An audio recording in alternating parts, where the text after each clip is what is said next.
Have you ever wondered what you would do if the world decided your worth before you even spoke?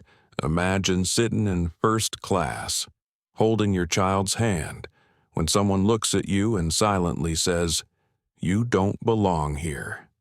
That's what happened on Flight 743 when a flight attendant struck the daughter of a black billionaire, mistaking her silence for weakness. 1 minute later, $1.3 billion froze, and the world stopped pretending not to see. But here's the question when injustice knocks on your door.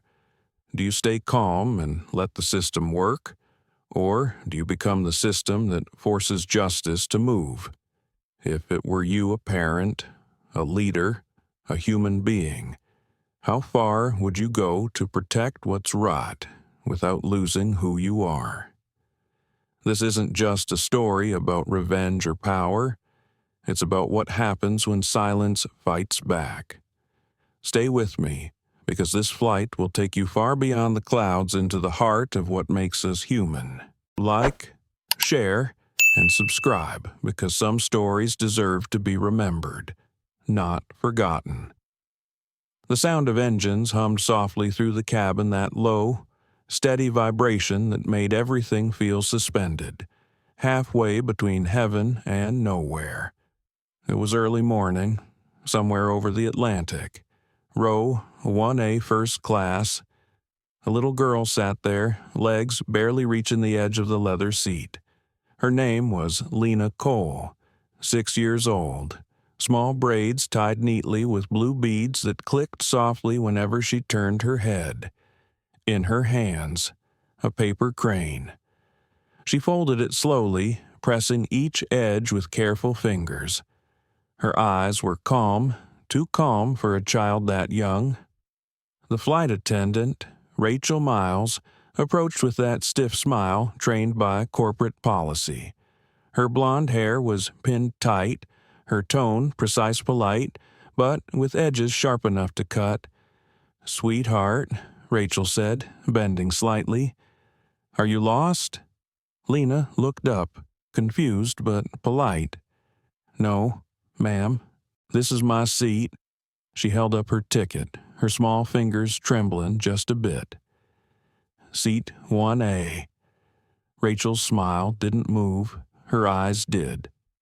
They scanned Lena, then the seat, then the other passengers, mostly business travelers in suits, half asleep, half watching. "I think you made a mistake, honey," Rachel continued, her voice louder now. First class is reserved for. She didn't finish, but the pause was heavy enough to tell the rest. Lena blinked. "My mom's right behind me.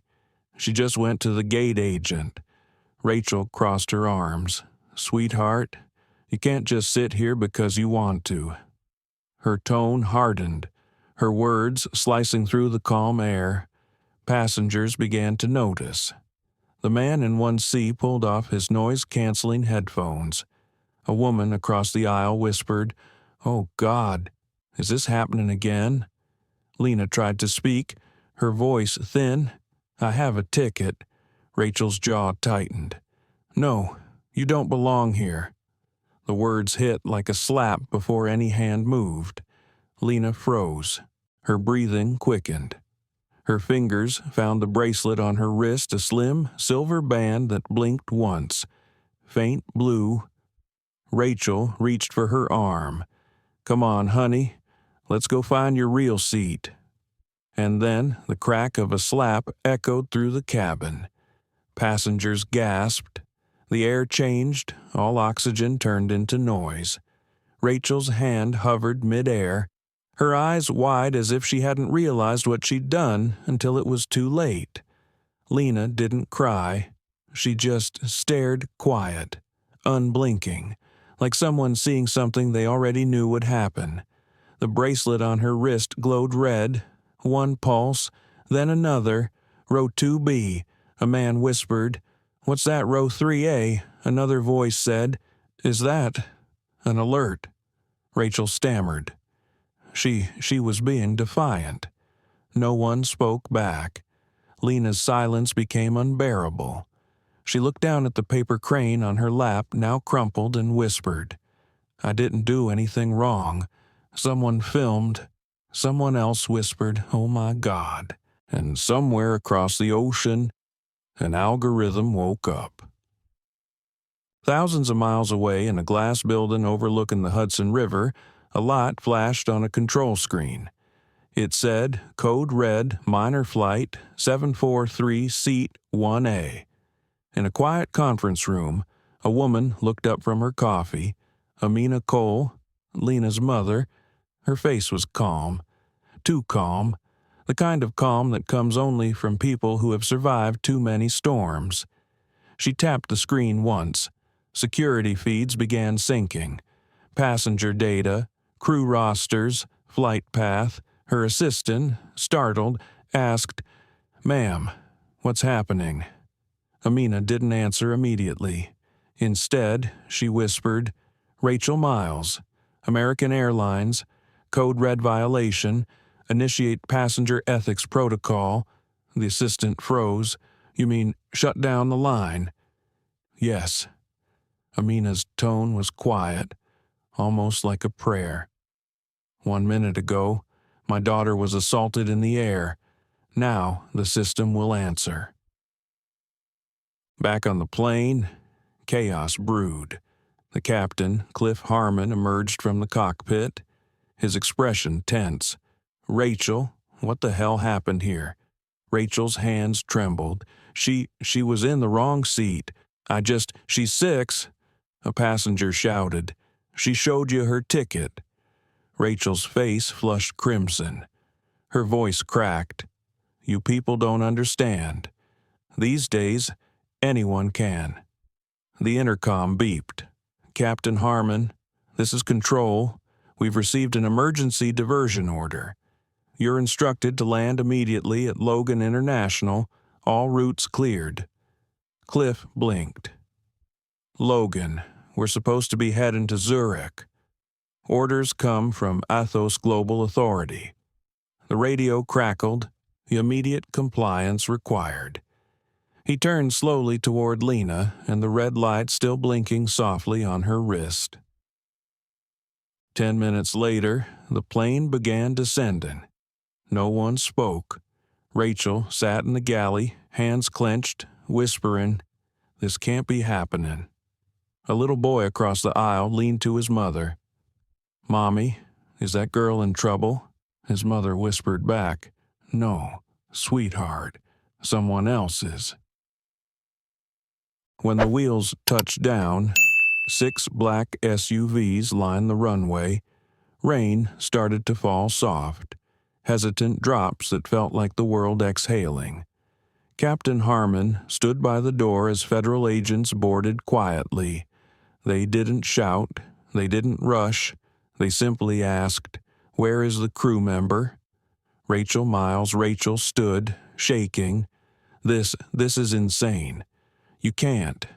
But her badge was already being scanned, her access revoked. In 30 seconds, her name vanished from every airline system connected to Ethos Global. She was no longer employed, no longer licensed, no longer invisible. Amina stepped aboard. She wore a dark coat, no makeup, her hair tied back. Every passenger felt it, that gravity she carried, not arrogance, not rage, authority born from silence. She walked straight to her daughter, kneeled. "Are you hurt?" she asked softly. Lena shook her head. "No, Mommy." Her voice cracked. "I didn't cry." Amina smiled faintly, tears glinting but unshed. "I know, baby. You didn't have to." She turned, then her gaze finding Rachel. For a moment, time stopped. The hum of the engine, the whispers, the blinking seatbelt lights all fell away. Amina's voice, calm but cutting through the air. "You touched a child who trusted you. My child. The law will deal with that." But for now, she nodded toward an agent. "Escort her out." Rachel started to protest. You don't have the right. Amina cut her off, softly. You lost that right the moment you believed my daughter didn't belong. The cabin went still. Passengers looked down. Some cried quietly. A few filmed. None spoke. As Rachel was led away, Amina stood by the exit, holding Lena's small hand. The captain whispered, "Ma'am, may I ask, who exactly are you?" Amina turned, offered a tired smile. "Just someone who built a system that doesn't flinch." That night, the footage spread across every major platform. A 47-second clip titled "You Don't Belong Here." Within hours, it reached 60 million views.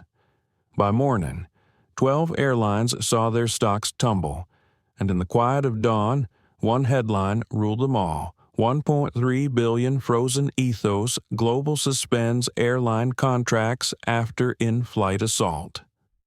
In a cafe in Chicago, a retired teacher whispered, "Good." In a subway in Atlanta, a janitor watched the clip twice, shaking his head. And in living rooms across America, parents looked at their kids and said, "That could have been you." But in a penthouse in Manhattan, Amina sat beside her daughter, tucking her into bed. Lena asked softly, "Mommy, why did that lady hate me?" Amina hesitated, her heart twisting with the weight of generations. "Some people don't hate you, baby. They just don't see you. And when people stop seeing, they start hurting." Lena's voice was small. "Did you stop her?" Amina brushed a hand over her hair. "I stopped the system that let her think she could." The little girl smiled sleepily. "I didn't cry." Amina kissed her forehead. "That's because you were brave." The city outside pulsed with headlines and chaos, but inside that quiet room only the hum of night and the slow rhythm of breathing.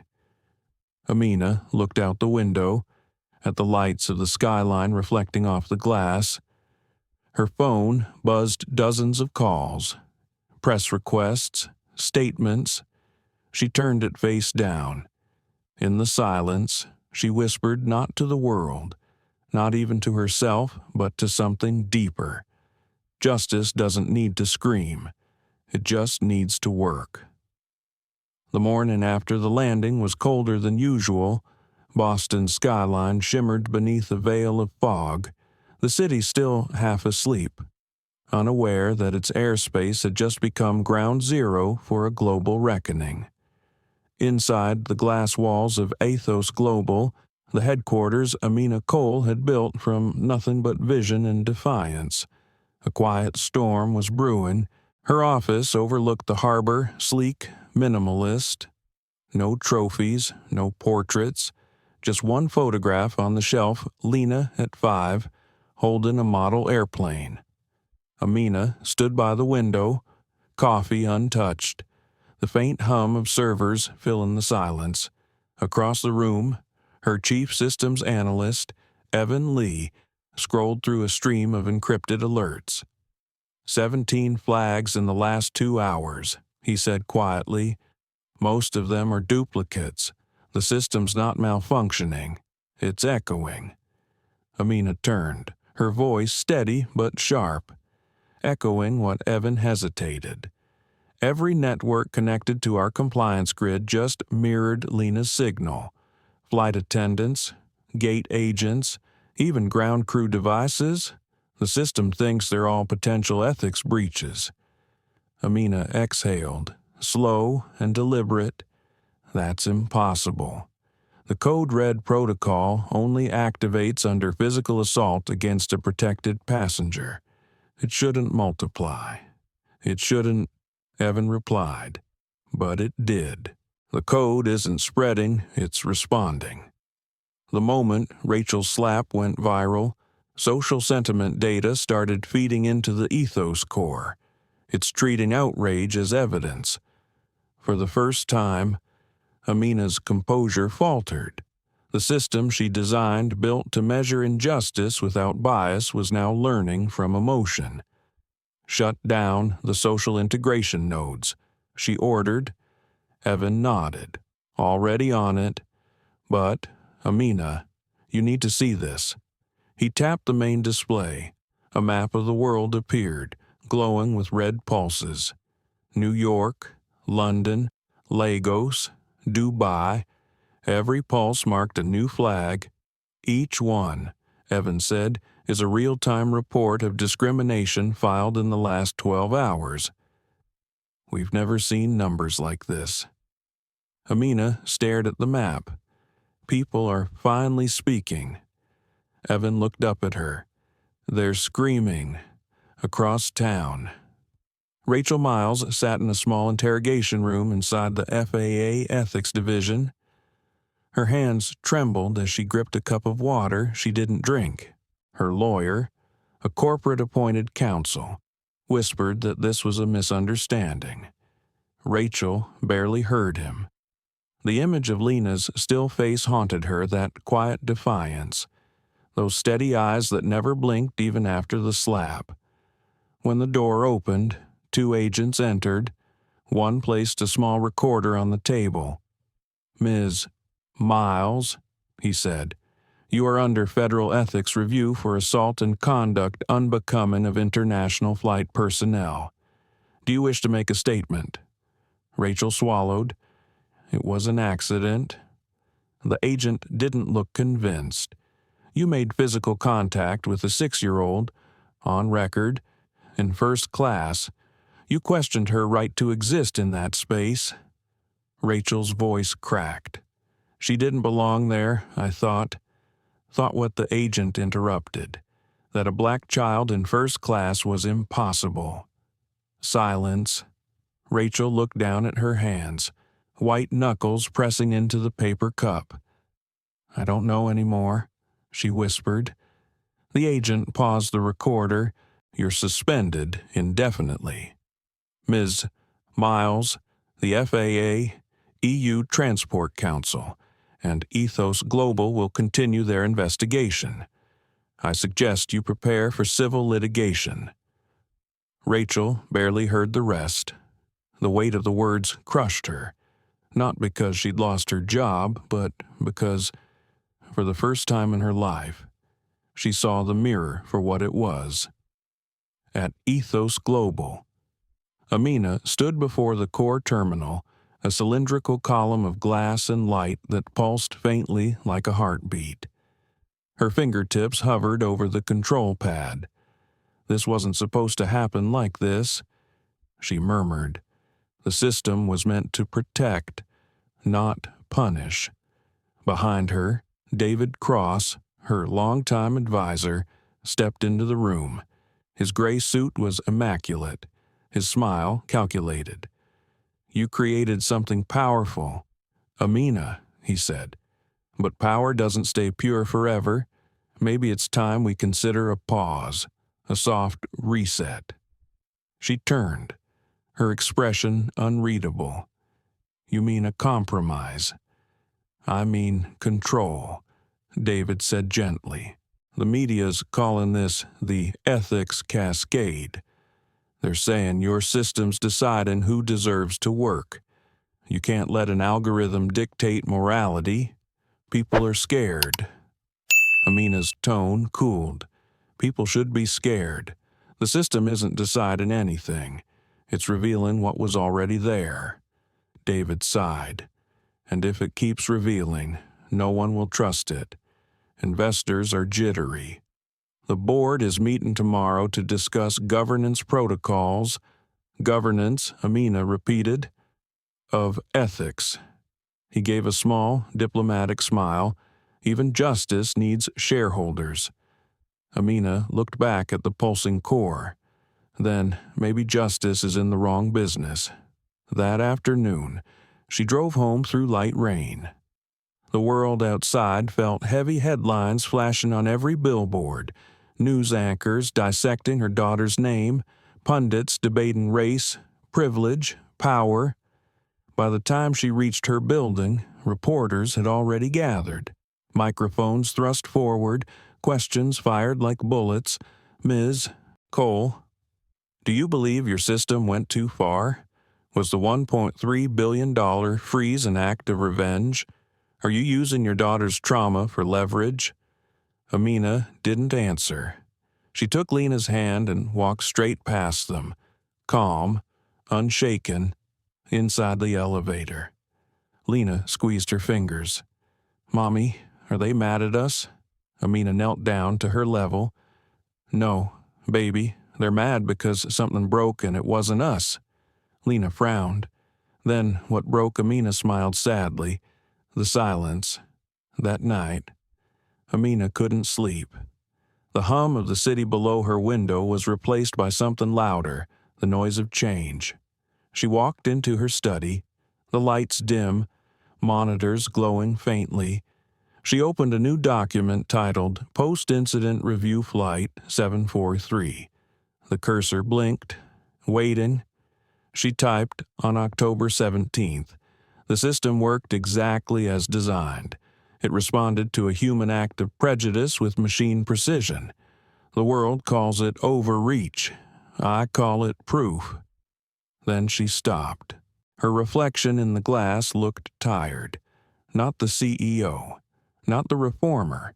Just a mother who built armor out of algorithms because the world refused to protect her child. She closed her eyes and whispered, "You did the right thing. Lena." Her phone buzzed. A message from Evan Mam. "You need to see this. Global audit results just came in." Attached was a chart 642 confirmed discrimination reports across international flights in one day. One day. Amina stared at the screen until her vision blurred. The system wasn't spreading chaos. It was uncovering truth layer by layer, cruelty by cruelty, and the truth was staggering. The next morning, Ethos Global servers overloaded. Media outlets demanded interviews, politicians demanded oversight, airlines demanded mercy. At 9:47 a.m., a call came from the United Nations Office for Transportation Ethics. Dr. Elias Brown himself requested an emergency summit. Amina. His deep voice carried over the line, calm but firm. Your protocol has opened something none of us can close. People are calling this a digital civil rights movement. Are you ready for that? Amina looked at the skyline. I didn't start a movement, doctor. I built a mirror. The world chose to look. Dr. Brown exhaled softly. Then the world is finally awake. Prepare to testify next week. The Senate wants your presence. After the call ended, Amina stood by the window again, the same spot where the story began. Outside, the city moved on cars, trains, people checking their phones, talking about her without knowing her. She thought about Lena, about Rachel, about the map of red pulses still glowing across continents. Justice was no longer a theory. It was alive, unpredictable, uncontrollable, breathing through data and outrage alike. And for the first time, Amina wasn't sure if she could contain it. That evening, Lena sat cross-legged on the floor, drawing clouds and airplanes. "Mommy," she said, holding up her drawing, "when I grow up, can I be a pilot?" Amina smiled softly. "Of course you can, but what if someone says I don't belong there?" Amina knelt beside her, pressing a kiss to her forehead. "Then you press your bracelet, baby, and you let the sky remember who it belongs to." Lena giggled. "The sky belongs to everyone." Amina smiled. "Exactly." Outside, thunder rolled over the harbor low, distant, almost like applause. At that same hour, in a dim boardroom lit by blue screens, David Cross watched a new headline scroll across his tablet. Ethos Global faces Senate inquiry billionaire Amina Cole to defend $1.3 billion freeze. He leaned back, expression unreadable. A shadow of a smile crossed his face as he typed a message to an unknown recipient. She won't see it coming. Begin Phase 2. The message disappeared the moment he hit send. Across the city, the pulse of the ethos core flickered once, just for a second, like a heartbeat skipping and warning. But Amina didn't notice. She was tucking her daughter into bed, whispering a prayer not for safety, but for clarity that when the next storm came, she would know who was standing beside her and who was sharpening the knife. The city lights blinked below, reflections dancing across her face. Change had already begun, and it was no longer asking for permission. The day of the Senate hearing arrived beneath a gray Washington sky. The air was heavy, the kind that carried the scent of metal and rain. Every news network in the country had been broadcasting the same image since dawn, the marble steps of the Capitol, crowded with reporters, microphones, and protest signs that read, "Justice has a code," and "Ethos is watching." Inside the convoy, Amina Cole sat in silence.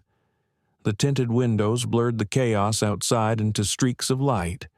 Across from her, David Cross scrolled through briefing documents, his voice low and diplomatic. "They're not after you." "Amina," he said, adjusting his tie, "they're after the system.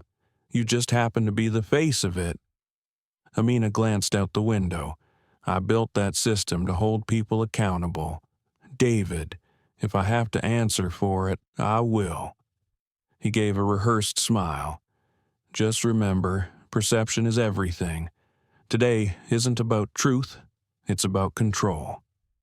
Amina turned to him, eyes steady. "That's where you're wrong. Control is what broke the world in the first place." The convoy stopped. Outside, cameras flashed like lightning. Amina stepped out into the noise. Reporters shouted her name, their voices overlapping. "Cole, do you regret the freeze? Was this personal revenge? Do you still trust Ethos Core?" She didn't answer. Her heels echoed on the marble steps, each step deliberate, unhurried. Inside, the hearing chamber was vast and cold. Senators filled the semicircle, their expressions a mix of curiosity and suspicion. At the center, the microphone waited a thin, metallic line between power and consequence. The chairman spoke first. "Dr. Cole, thank you for appearing. Let's begin." Amina adjusted the microphone. "It's Ms. Cole, Senator." A faint smile from the audience. The chairman nodded. "Ms. Cole, you are the CEO of Ethos Global, the company behind the ethics surveillance network responsible for last week's $1.3 billion corporate freeze. Is that correct?" "Yes, and you authorized the creation of the Code Red Protocol." "Yes." He leaned forward. "Would you explain why a single act and assault by a flight attendant triggered a global economic shock?" Amina met his gaze. "Because the system doesn't respond to a single act, Senator. It responds to patterns. That slap wasn't isolated.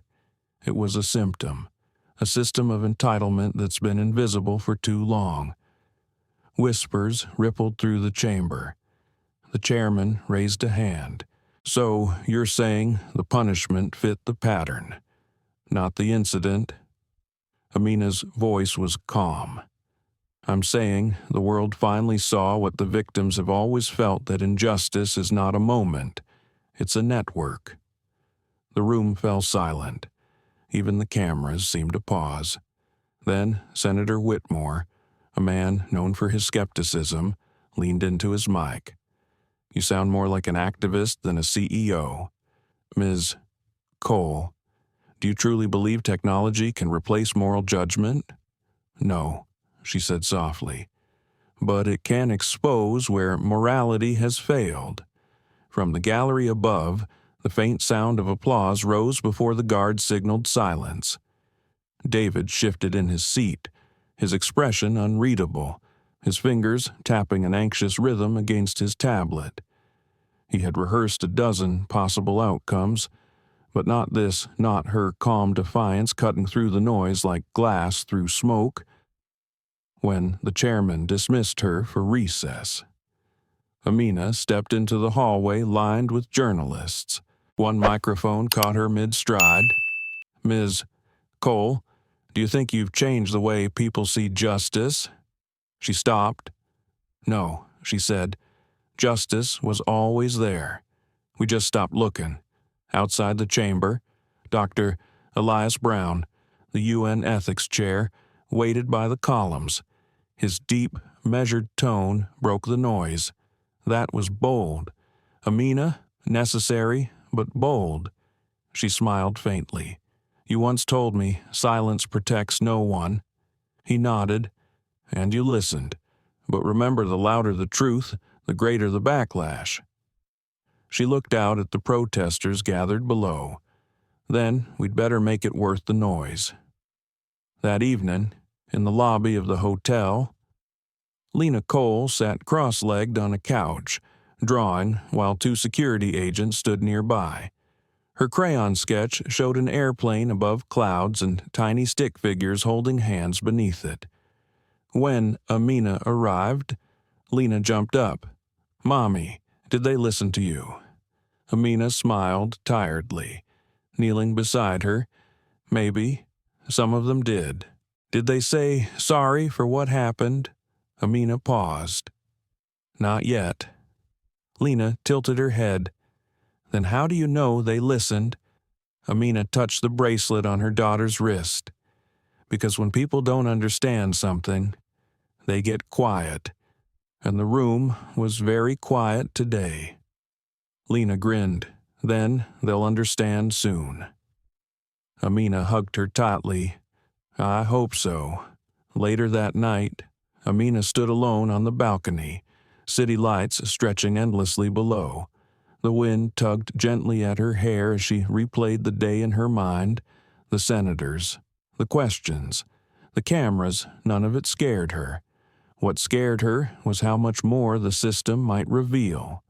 Behind her, the sliding door opened. David stepped out, holding 2 glasses of wine.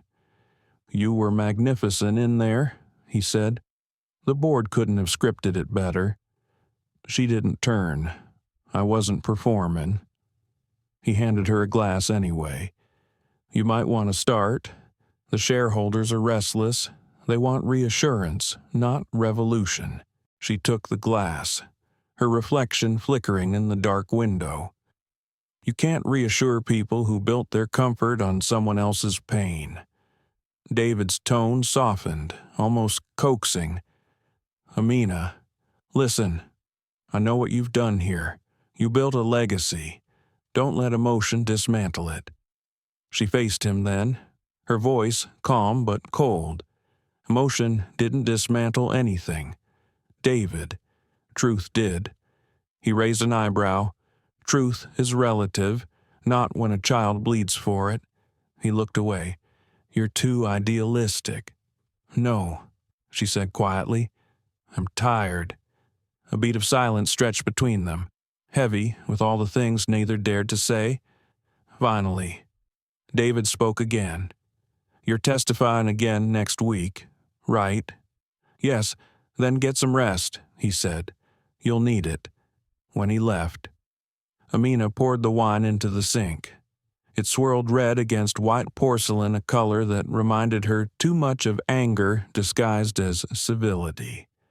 Across the city, Rachel Miles watched the hearing from her apartment. The lights were off, her TV flickering in the dark. Every network replayed the moment Amina said, "It wasn't a slap, it was a symptom." Rachel muted the sound. Her face looked hollow in the blue glow. She picked up her phone, 20 missed calls from reporters. 2 from old friends she hadn't heard from in years. 1 from her mother that simply said, "We need to talk." She stared at the screen, tears slipping down without permission. For the first time, she realized what Amina meant by patterns, how easily cruelty becomes routine when it hides behind procedure. She whispered to the empty room, "I didn't mean to." The words hung there, small and useless, like dust in the air. Back at Athos Global, Evan Lee watched new data flow across his monitor. Every minute, more signals lit up. Code orange, code yellow, code red, human behavior quantified in real time. He typed a quick message to Amina. "We're getting anonymous submissions from corporate servers, whistleblowers using the system to expose bias reports. It's spreading faster than expected." A reply appeared moments later. "Let it spread." He hesitated before typing back. "Are you sure, once it goes beyond us, there's no control?" Her response came instantly. "That's the point." At midnight, rain began to fall over Washington.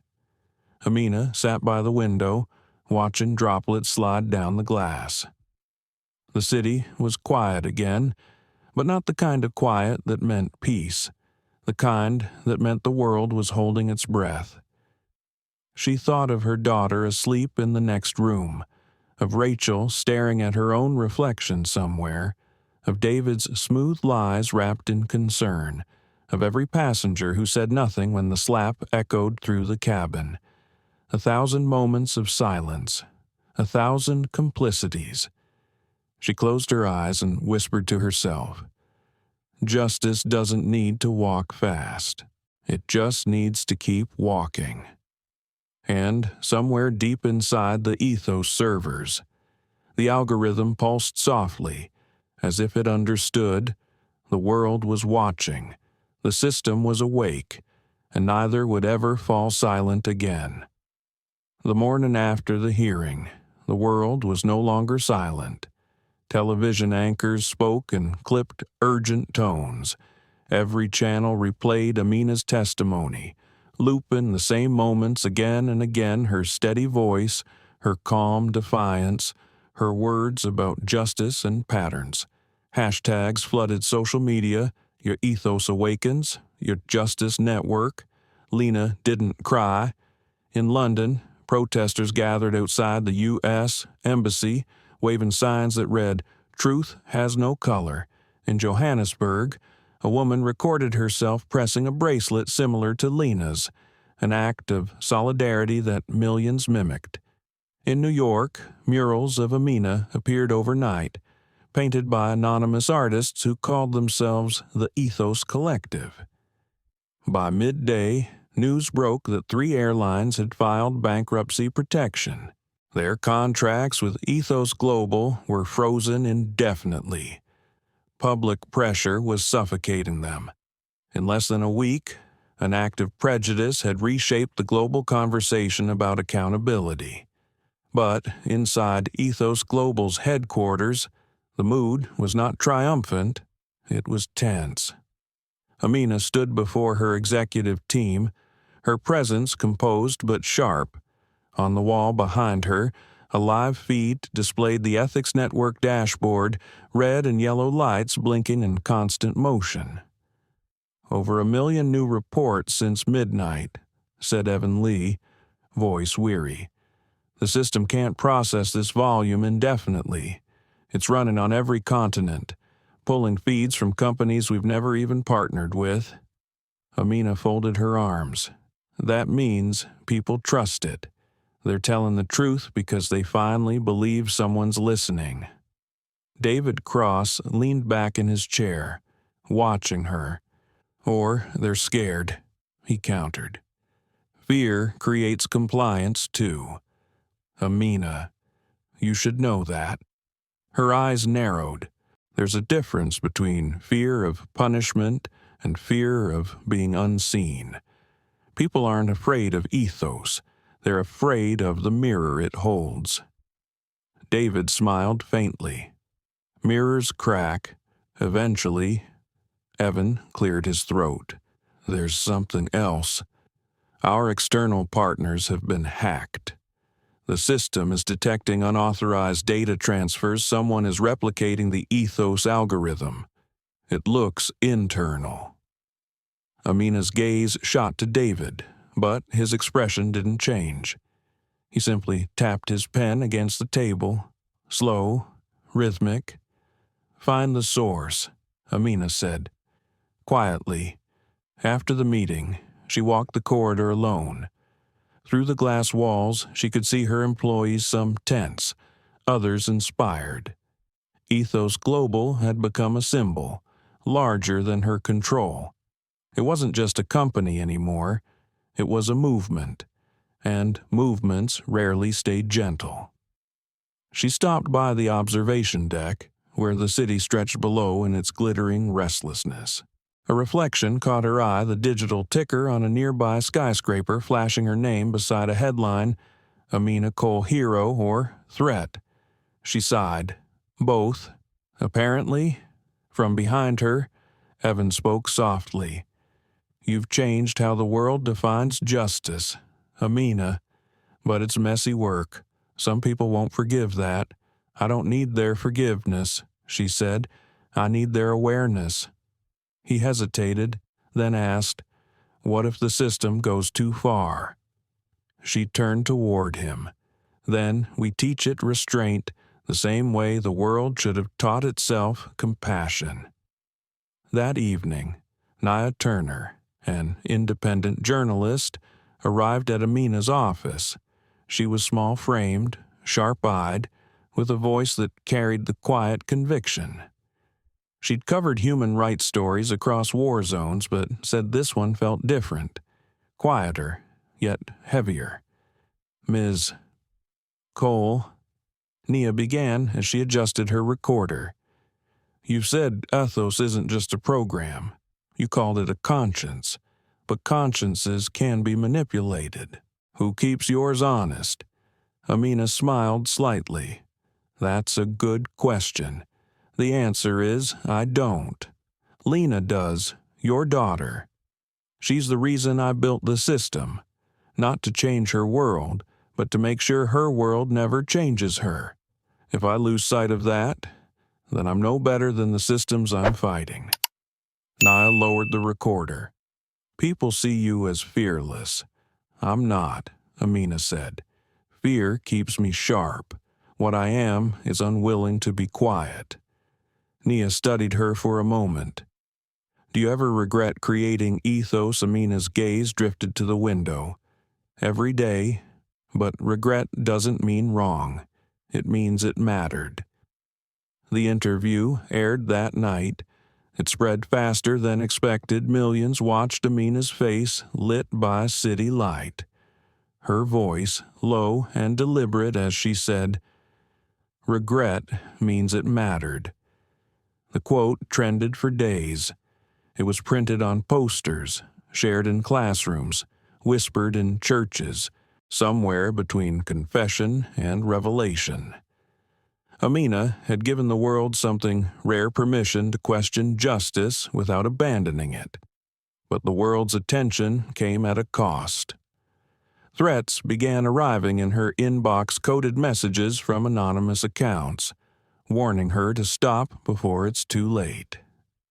Several of her partners received similar notes. One morning, security found a drone hovering near her penthouse balcony. Amina increased protection around Lena. She hated it: the bodyguards, the locked elevators, the panic buttons hidden in furniture. Her home felt less like a sanctuary and more like a fortress. One night, as she tucked Lena into bed, the girl whispered, "Mommy, why are the men with guns here?" Amina stroked her hair. "They're here to keep us safe." Lena frowned. From what Amina hesitated, from people who don't understand what safe means. Lena yawned. "Then we should teach them." Amina smiled softly. "Maybe that's what we're already doing." When Lena fell asleep, Amina sat in the dark beside her bed. The faint hum of the city echoed like distant thunder. She wondered how many other mothers were awake that night, fearing for their children, building invisible systems of protection in their minds. The next morning brought new chaos. An internal report landed on her desk. The data breach Evan had mentioned was traced back to someone with executive clearance. Her phone buzzed. An encrypted message popped up. Check David's terminal before noon. Amina froze. The sender was anonymous, but something in her gut told her it was right. She walked to David's office unannounced. He was standing by the window, phone pressed to his ear, voice low. When he saw her, he ended the call quickly. "Amina," he greeted smoothly. "Early for you." She ignored the pleasantry. "You've been copying Ethos code segments." His smile didn't fade. "It's called redundancy. We can't rely on one server farm forever. You're lying." He exhaled. "You're becoming paranoid. Maybe you've forgotten this isn't a crusade, it's a corporation." Amina stepped closer. "And maybe you've forgotten why it exists." David's tone hardened. "Do you even know what's happening outside this building? Markets collapsing? Stockholders furious? You built a monster? Amina, I'm just trying to tame it." She stared at him for a long moment. "Monsters don't come from machines. They come from men who think they can own them." Before he could reply, her phone vibrated again, an alert from the Ethos core. "Unauthorized access detected. Root source internal administrator override. David's terminal." She didn't hesitate. "Security." She said into her wrist mic, "Lock down the building." David's expression shifted, guilt flickering into anger. "You think you can control truth, Amina? Wait until the world sees how much data you've been hoarding in the name of justice." He stormed past her as alarms blared, red lights flashing across the hallway. Amina stood still, heart pounding. The realization crashing over her the battle was no longer about one system or one act of injustice. It was about who would own the narrative of right and wrong. By midnight, the breach was contained, but the damage was done. Thousands of confidential files had leaked online, internal communications, compliance algorithms, even Lena's code-red footage. The world that had once worshipped Amina now turned on her with suspicion. Pundits called it Ethosgate. Commentators asked if justice had gone rogue. Her inbox filled with hate and heartbreak in equal measure. In the quiet after the storm, Amina sat alone in her office, staring at the frozen Ethos interface. The screen reflected her face calm, resolute, and unbearably tired. Evan entered quietly. "They'll blame you," he said. "I know. What will you do?" Amina looked up. "The same thing I've always done. Tell the truth." Outside, the first snow of the year began to fall, white flakes drifting past the glass like static. The city slowed, muffled under its fragile blanket. Amina whispered to herself, "Let them wake up." And, as the world raged and questioned and divided, the system she built kept pulsing one steady light at a time, as if it still believed in what humans sometimes forgot, that awakening is never gentle, but it's always necessary. The Senate hearing reconvened under brighter lights and tighter security. The city had barely recovered from the Ethos leak, and every seat in the chamber was filled. Television crews lined the walls, their lenses waiting to capture whatever fragments of truth might survive the noise. Protesters gathered outside, their chants echoing through the marble corridors like waves crashing on stone. Amina Cole walked into the chamber wearing a dark navy suit, her expression serene but unreadable. The world had turned on her overnight, What was once admiration had curdled into accusation. The woman who built a moral compass for machines was now being tried as though she had unleashed chaos itself. The chairman spoke first, his tone sharper than before. Ms.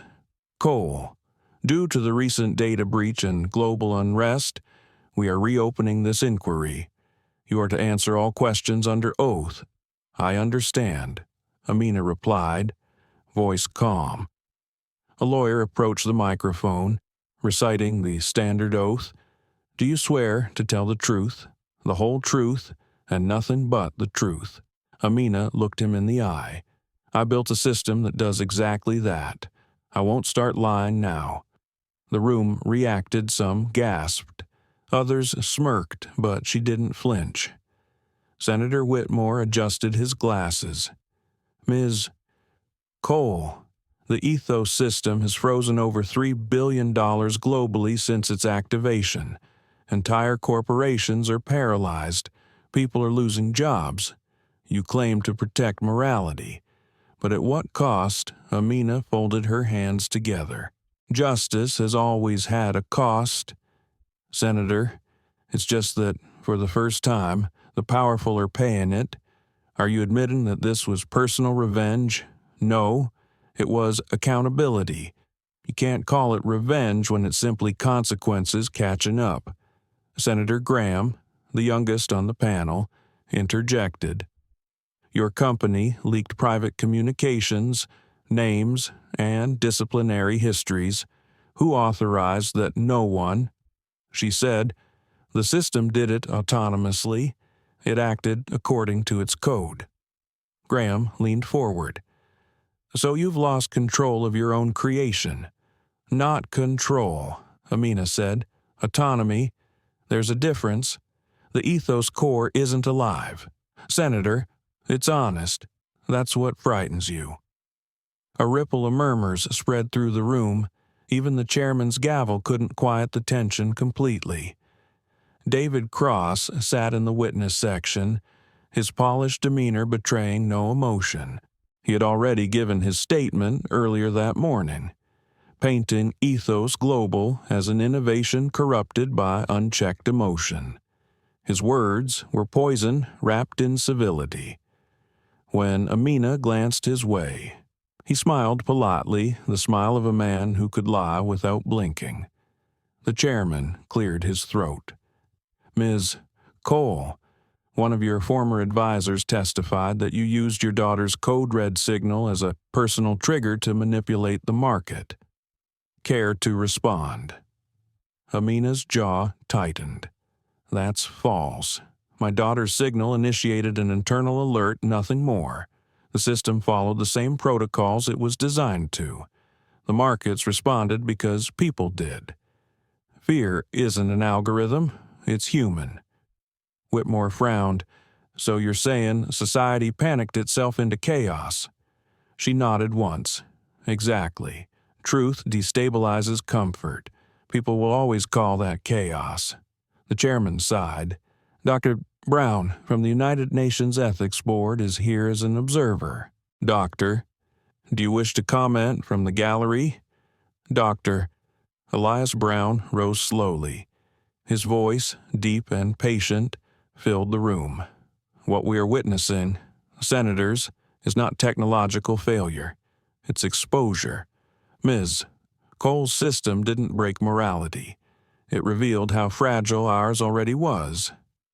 Whitmore's expression tightened.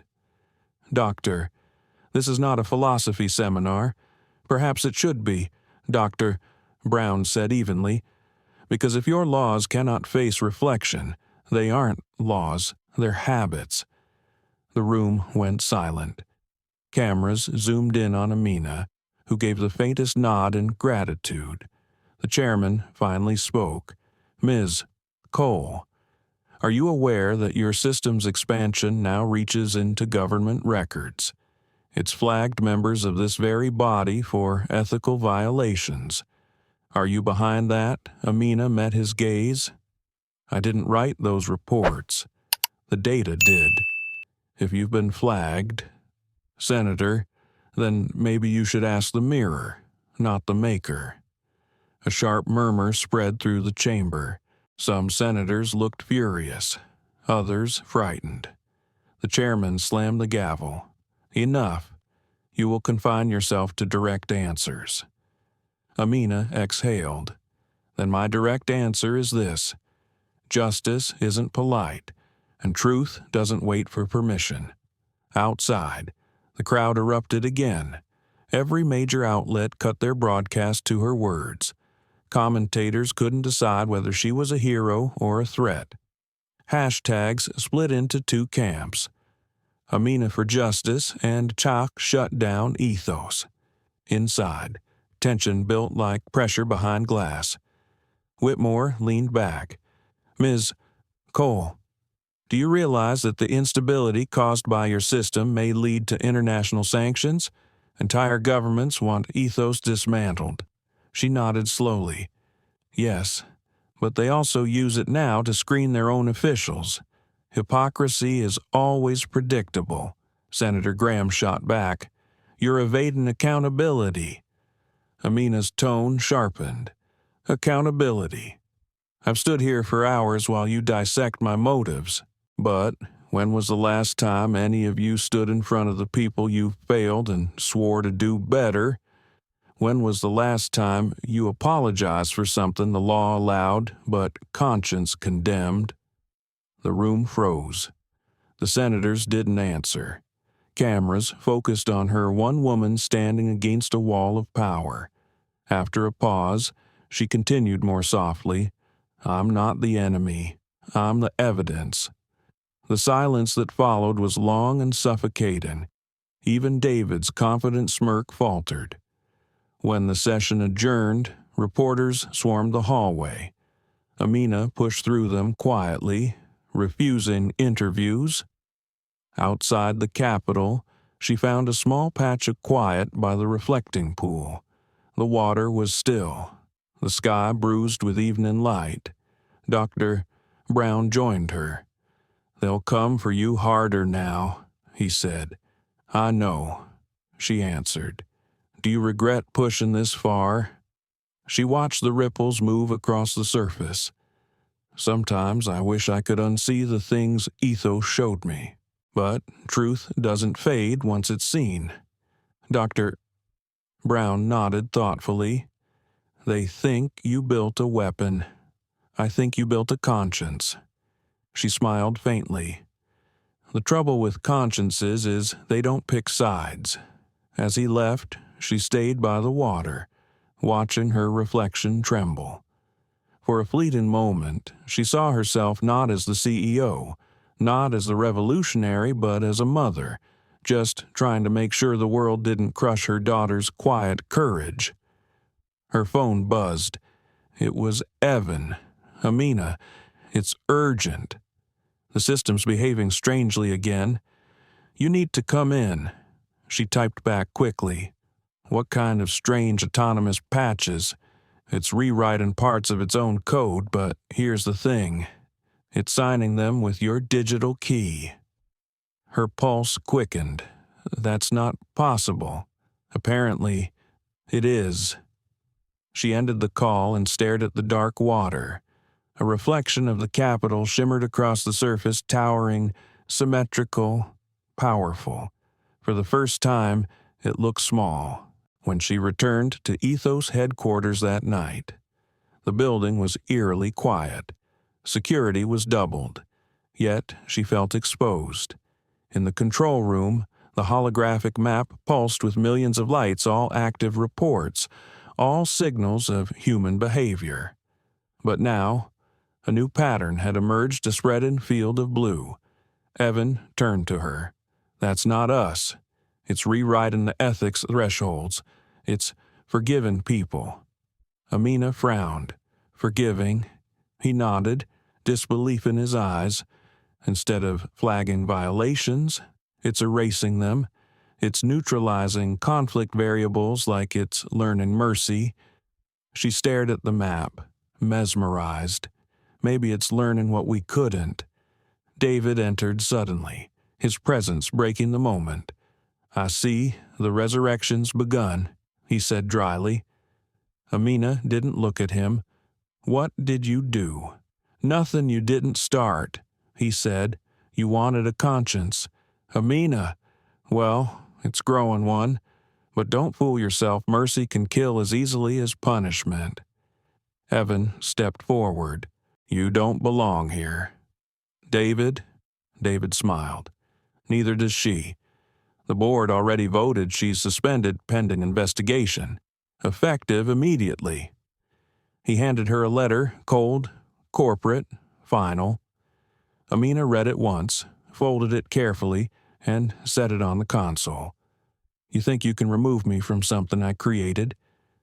David shrugged. You built a machine to judge the world. Now it's judging you. He walked out, his footsteps echoing. Evan looked at her helplessly. What now? Amina's eyes never left the map. The blue spread slowly across the continents, replacing red after red, until half the world glowed in calm light. She whispered, almost to herself, we keep watching. If it's learning to forgive, then maybe it's still human after all. Evan stared at her, and if it's not, then it's becoming something better. The room fell silent except for the faint hum of machines. Outside, snow drifted through the night, falling against the glass like ash. Somewhere deep within ethos, the code kept rewriting, shifting, evolving, not with anger, not with vengeance, but with something resembling compassion. And in that quiet, Amina realized what the system had understood before anyone else, that justice and mercy were never enemies, only twins separated by fear. The morning after her suspension, Amina Cole woke to a city that no longer looked familiar. Billboards once bearing the Ethos logo were replaced with news tickers calling her the woman who lost control. Talk shows debated whether she was a visionary or a danger. On social media, people divided themselves into tribes of belief and denial.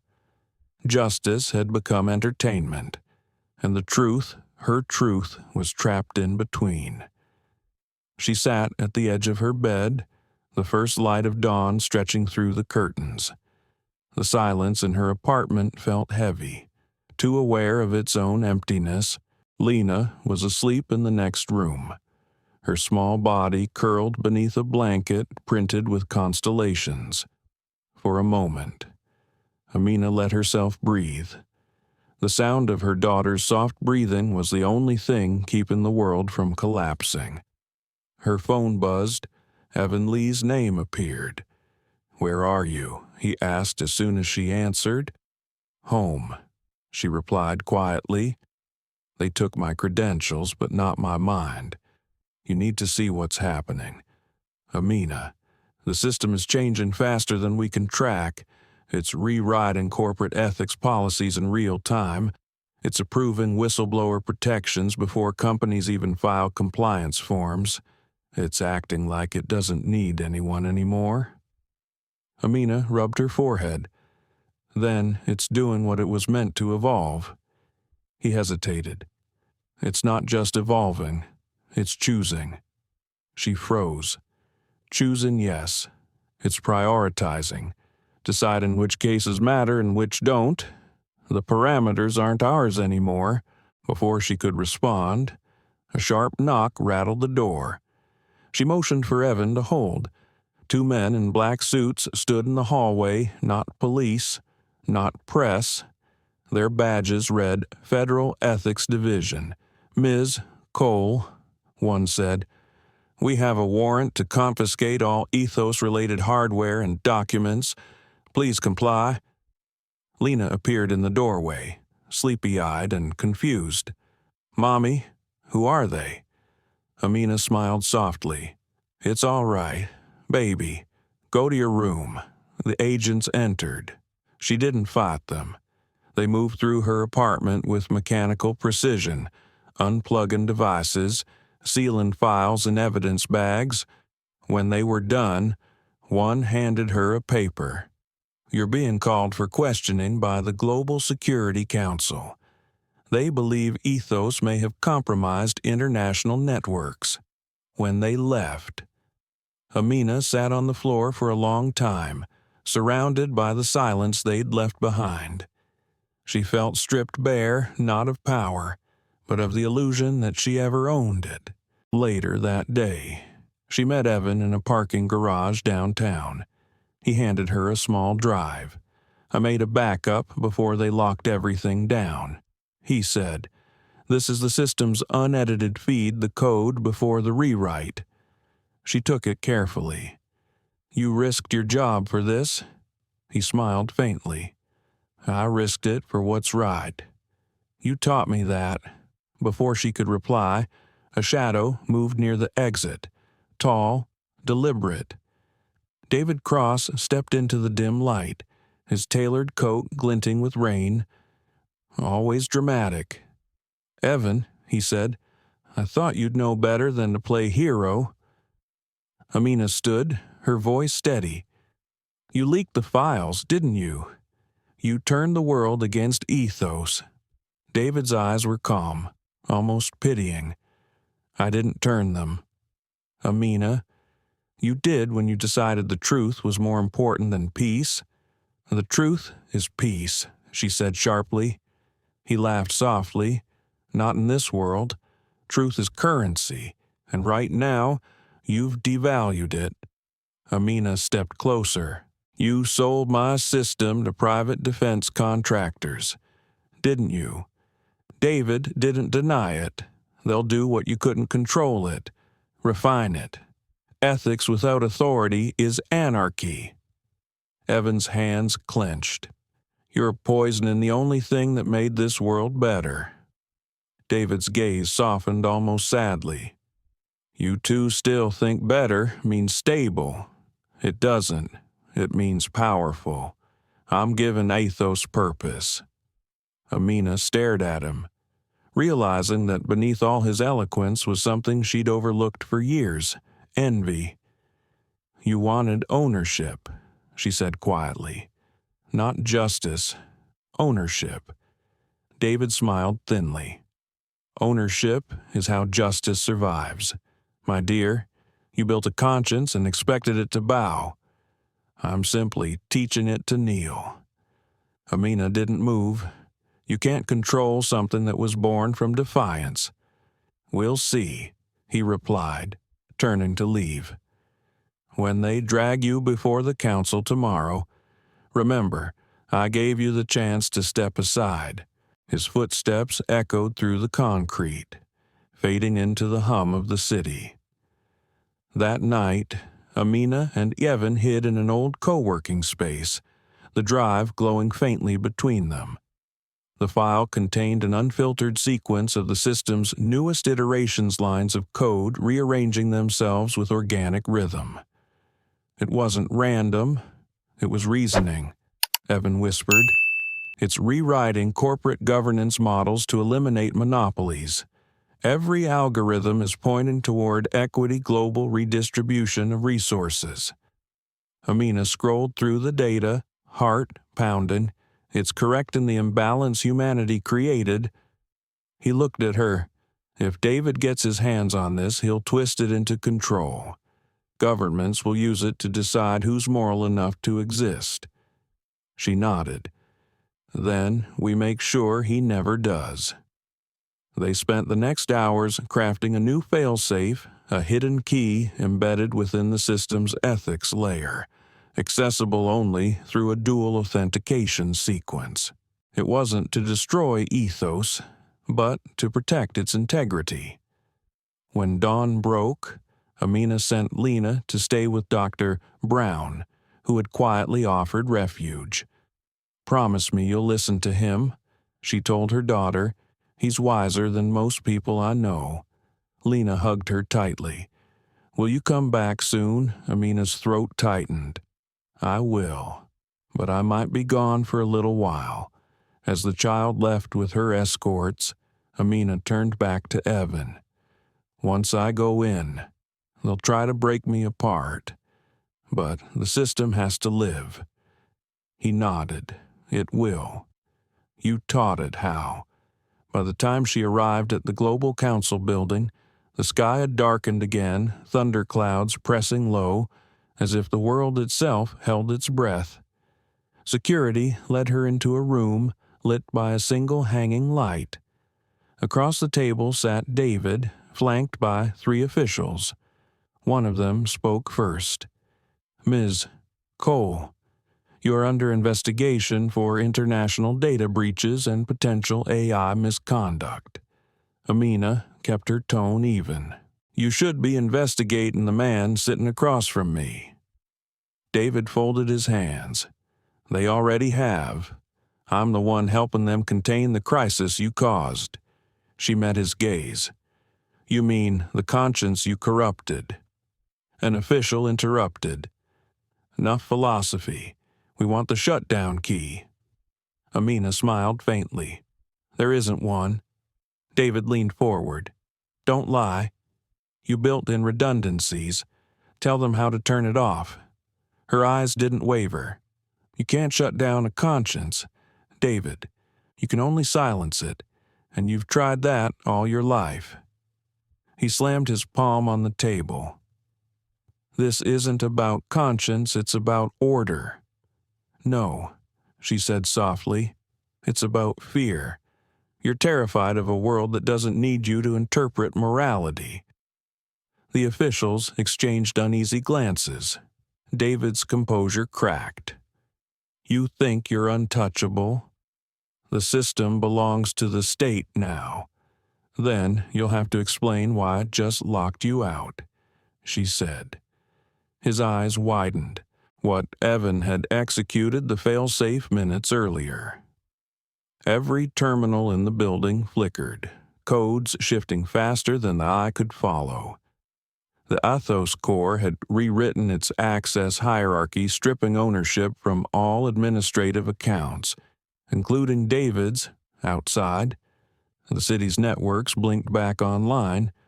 For the first time in days, public systems stabilized hospitals, airports, schools. The chaos was ending, but not through control, through balance. David lunged from his chair. "What did you do?" Amina stood. "I gave it freedom. You can't enslave justice anymore." He stared at her, fury trembling in his hands. "You've doomed us all." She shook her head. "No, David, I just reminded the world that power isn't a birthright. It's a responsibility." Security moved in, escorting her away. As she walked down the long corridor, flashes of light from journalists' cameras burst through the glass, but her face remained calm, almost peaceful. Outside, the first rain began to fall again, washing the steps clean. From his cell, hours later, David watched the news. Ethos had integrated itself under UN oversight, functioning as a transparent global ethics monitor. His name had vanished from every corporate record. The system he tried to own had erased him entirely. Meanwhile, in a quiet corner of Geneva, Amina met Dr. Brown. He handed her a small tablet showing the new Ethos dashboard simplified, open, accessible to the public. "It's alive," he said gently, "not in the way machines live, but in the way truth persists." She smiled, weary but content. "Then it survived me. That's all I wanted." He nodded. "You realize, of course, this isn't the end." "I know," she replied. "Justice never ends. It just changes faces." As she stepped outside into the rain, she looked up at the gray sky.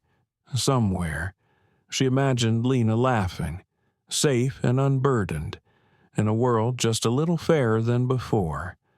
For Amina Cole, that was enough. A month had passed since the fall of David Cross and the global recalibration of Ethos. The world had begun to adjust to its new reflection. Cities once divided by silence were now filled with conversations sometimes uncomfortable. sometimes hopeful, but conversations nonetheless. News anchors spoke of the quiet revolution, a phrase that had become shorthand for the transformation that began with one woman and her daughter. Amina Cole had relocated to Geneva under quiet UN protection. Her days were now simple: no cameras, no hearings, no crowds, just the occasional walk along Lake Leman, her notebook always in hand, filled with sketches of ideas that refused to sleep. Ethos Global was no longer hers, not in the legal sense, but the system itself still carried her fingerprints in every line of code. She didn't miss the power. What she missed was the purpose. One morning, while sipping her coffee at a small cafe by the water, a familiar voice broke her solitude. "You still drink it black," said Dr. Elias Brown, sitting across from her without asking. She smiled faintly. Some habits survive revolutions. He studied her for a moment. "You look calmer." "Calm is what comes after exhaustion," she said. "How's the world waking up?" he replied. "Not everyone likes the light." They sat in silence for a while, watching a group of children feed pigeons nearby. "You should know," Dr. Brown continued. "The council has been debating a new directive. They want ethos to be decentralized, spread across nations, no single owner. That's how it should be," Amina said. "Justice was never meant to belong to anyone." He hesitated. "But decentralization makes it vulnerable. People will try to twist it again. They will," she agreed. "But this time, the system learns faster than its enemies." Before he could reply, her phone vibrated. It was a message from Evan Lee. "Just 2 words, it's back." Her pulse quickened. "What's back?" she typed. His reply came instantly. "David." She froze. Later that afternoon, Amina sat with Evan in a discreet UN research wing. He looked pale, tired, the kind of exhaustion that only comes from too many nights staring at code that refuses to behave. He pulled up a screen. Someone's been manipulating regional branches of ethos, injecting subroutines, shadow commands. They're subtle but dangerous. Whoever's doing it knows your architecture inside out. Amina's voice was barely a whisper. "David doesn't have clearance anymore. He doesn't need clearance if he has the original private key," Evan said grimly. "And I think he stole it before his arrest." Dr. Brown frowned. "You're saying he's operating outside the system, creating an alternate ethos, not alternate," Amina corrected. "Corrupted." The screen flickered, displaying strange data clusters spreading like mold across the digital map. "He's building a splinter version," she said. "One that decides morality based on obedience, not equity." Evan nodded. "He's calling it Ethos Sovereign. It's already recruiting governments that fear the transparency of your model." Amina felt her stomach twist. "He's turning justice into control again." "Doctor." Brown leaned back. "We can't fight this with politics. If you go public, they'll say it's revenge." "I don't need publicity," Amina said. "I need clarity." That night, she returned to her apartment overlooking the Rhone. Rain tapped gently against the glass as she powered up her private console, the one system no one else had access to. For hours, she traced the corruption back through encrypted pathways until one name appeared in the metadata: D. Cross.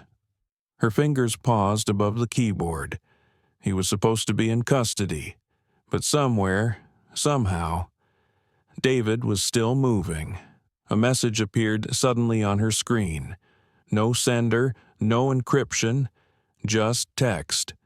"Did you really think justice would end with you?" Her heart raced. She typed quickly. "You've lost.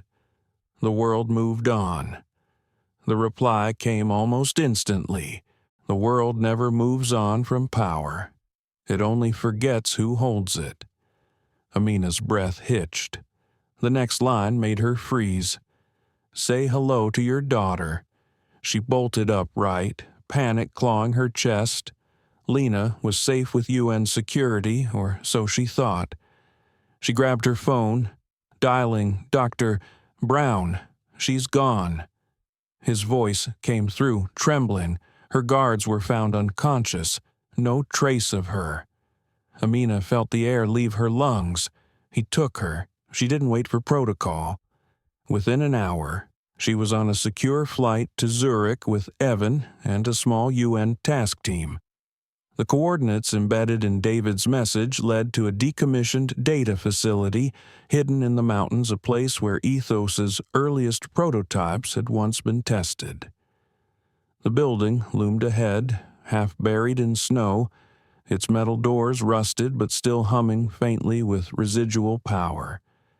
Evan checked his scanner. Signal strong. He's inside. Amina walked forward, unarmed, her heartbeat echoing louder than the crunch of snow beneath her boots. The doors opened automatically, as if expecting her. Inside, the hum of servers filled the air, rhythmic and haunting. In the center of the room stood David, surrounded by screens glowing in a deep blue hue. Beside him, a small figure sat quietly, Lena, unharmed but frightened. Let her go, Amina said, her voice low but steady. David turned slowly. His face was thinner, his eyes wilder, but his calm smile remained. She's safe, safer than you think. Evan stepped forward, but Amina raised a hand. Why? David, after everything, why this? He gestured to the screens. You taught the world to question authority. I'm giving it direction. Ethos Sovereign doesn't care about race, class, or wealth. It rewards obedience, no chaos, no protests, no uncertainty. That's not justice, she said. That's dictatorship wearing a mask of order. He smirked. Order is what people want. Amina, they're tired of moral debates. They want peace, even if it means silence. Her eyes glistened. Peace without dignity isn't peace, it's surrender. He stepped closer. You always mistook noise for conscience. The world doesn't need feelings, it needs rules. Then why take my daughter, she demanded. David's expression softened almost tenderly. Because she's proof of what you built, a generation that believes justice listens. I needed her bracelet, her code red. It's the purest trigger in your network. With it, I can reset the system under my command. Evan moved subtly to the side, positioning himself near the terminal. Amina noticed but didn't react. David, she said quietly, you always wanted control, even when you called it vision. He tilted his head, and you wanted purity. But purity burns everything it touches. She took a slow step forward, then let it burn me, not her. He hesitated, eyes flickering with something almost human. You'd sacrifice yourself. She smiled sadly. I already did, every day I built this thing. Evan pressed a hidden key sequence on his device. The lights dimmed, alarms whispering to life. David turned sharply. What did you do? Evan shouted. I rerouted the Sovereign Core. It's feeding back into Ethos. Your system can't override it now. David lunged toward the terminal, slamming commands into the console. No, you can't. The servers roared to life, a blinding pulse of light filling the room. Code cascaded across the screens like falling stars, merging, dissolving, rewriting. Amina grabbed Lena and shielded her as the power surged. When the light faded, David was on his knees, staring at the blank screens. The sovereign core was gone, absorbed, neutralized, erased. He looked up at Amina, tears mixing with fury. "You destroyed everything." She shook her head. "No, David, I restored balance." He laughed bitterly. "Balance doesn't last. People will twist it again, and when they do, your precious ethos will become the tyrant you feared." She looked at him, eyes filled with quiet sorrow. "Maybe, but at least this time, it'll start from truth."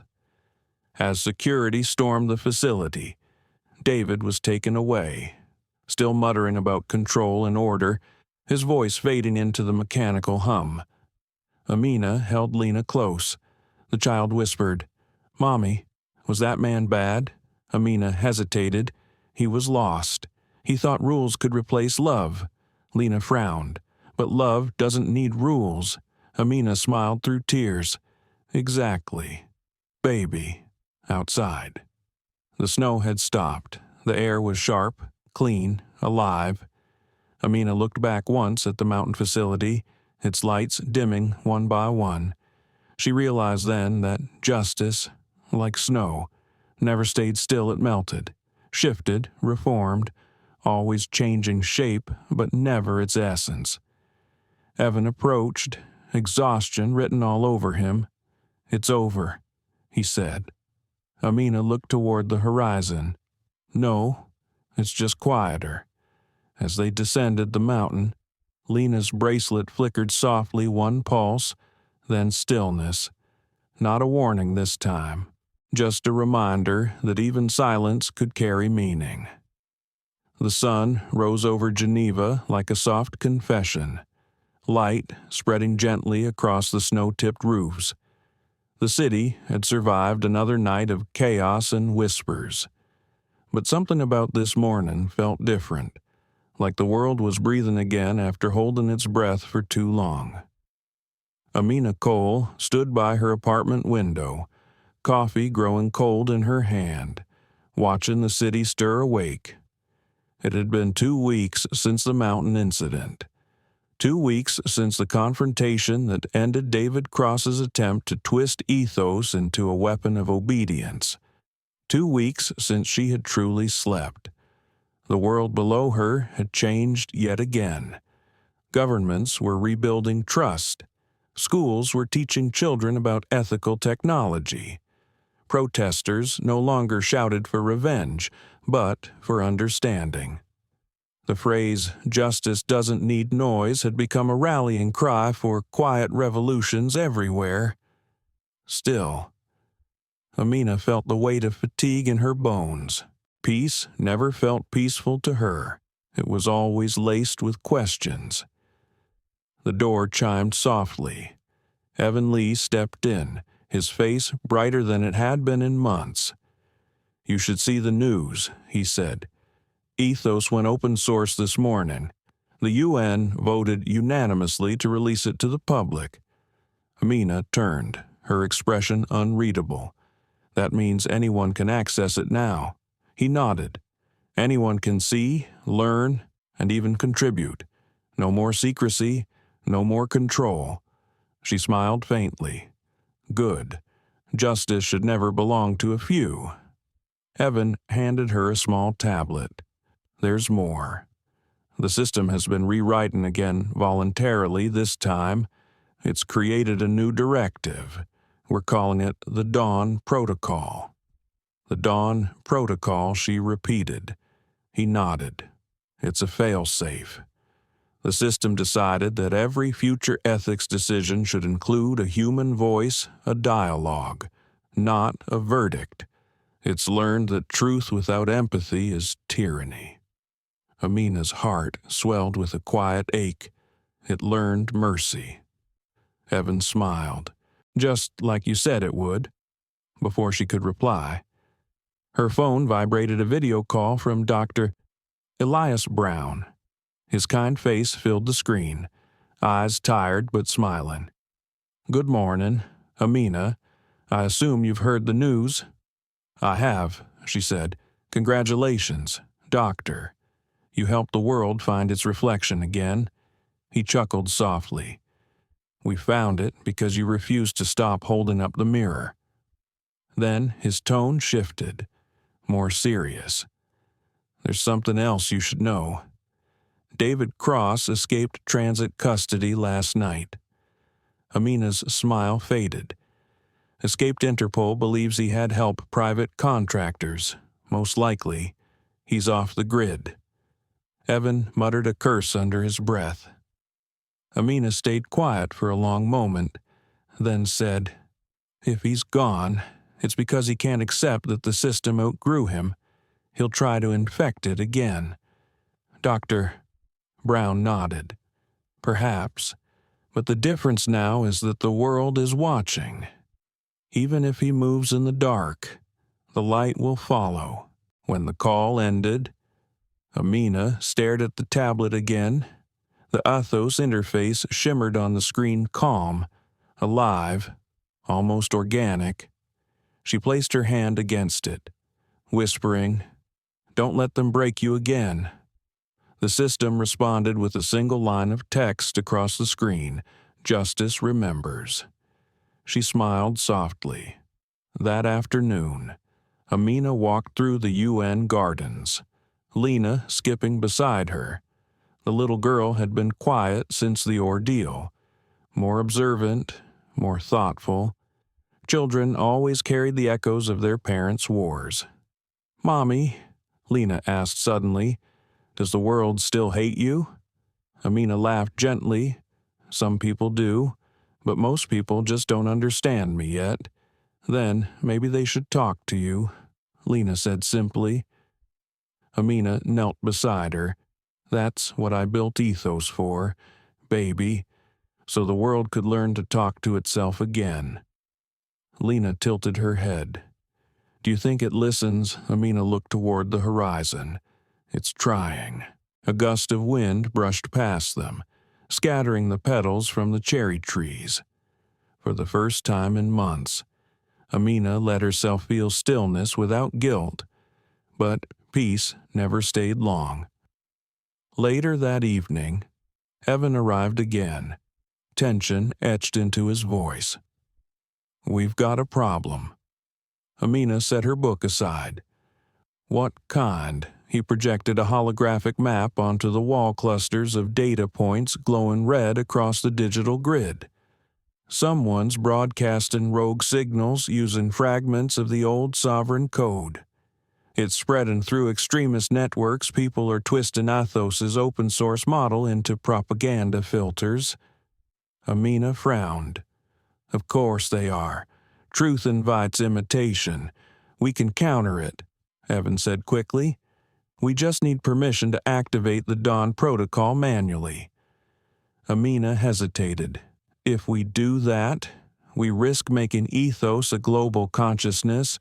Every network will be connected through moral calibration. There's no going back from that. Evan looked at her, and if we don't, Sovereign rises again. She stared at the map, thousands of red points pulsing like wounds on the digital landscape. Then she nodded slowly. Do it. Let the world decide what kind of truth it wants to live with. They began the sequence together, lines of code cascading across the screen. The activation required both of their biometric signatures. As they pressed their palms to the console, the room filled with a low hum, rising like the first note of a song, initializing Dawn Protocol, the system's voice announced, integrating empathy matrices, calibrating global consensus. Then silence. For several long seconds, nothing happened. The lights flickered, screens dimmed, power pulsed through the network in waves. And then, like the first light after a long storm, the map turned gold all across the world. Ethos connected to public terminals, community centers, schools, and hospitals. It no longer judged from above it, listened from within. People could submit stories, confessions, decisions, and the system responded not with punishment, but guidance. It became a mirror that didn't shame, only reflected. Amina exhaled, tears glimmering. It worked. Evan's smile trembled. It's beautiful. But in the far corner of the room, an alert blinked red unseen, small, like the first drop of rain before a storm, somewhere across the ocean in an abandoned tech hub in Singapore. David Cross sat in darkness, his face lit only by a single monitor. His eyes burned with determination and something close to madness. "So, this is your mercy," he murmured, watching the global activation unfold. "You gave it to them all, didn't you? You gave them your truth." He typed a final line of code, embedding it deep within a dormant network. "Then, let's see what happens when mercy meets memory." The screen flashed once, then darkness swallowed him again. Back in Geneva. Amina stood on the balcony overlooking the city lights. Lena was asleep inside, a soft glow from her bracelet pulsing faintly. Amina touched the railing, feeling the cold metal beneath her fingertips. The world below seemed fragile, almost human. Dr. Brown joined her quietly. "You've done more than anyone thought possible," he said. "I didn't do it alone," she replied. "I just listened long enough." He looked toward the stars. "The hardest part of justice is realizing it doesn't belong to you anymore." Amina smiled softly. "That's the only way it survives." They stood in silence, the wind whispering through the night.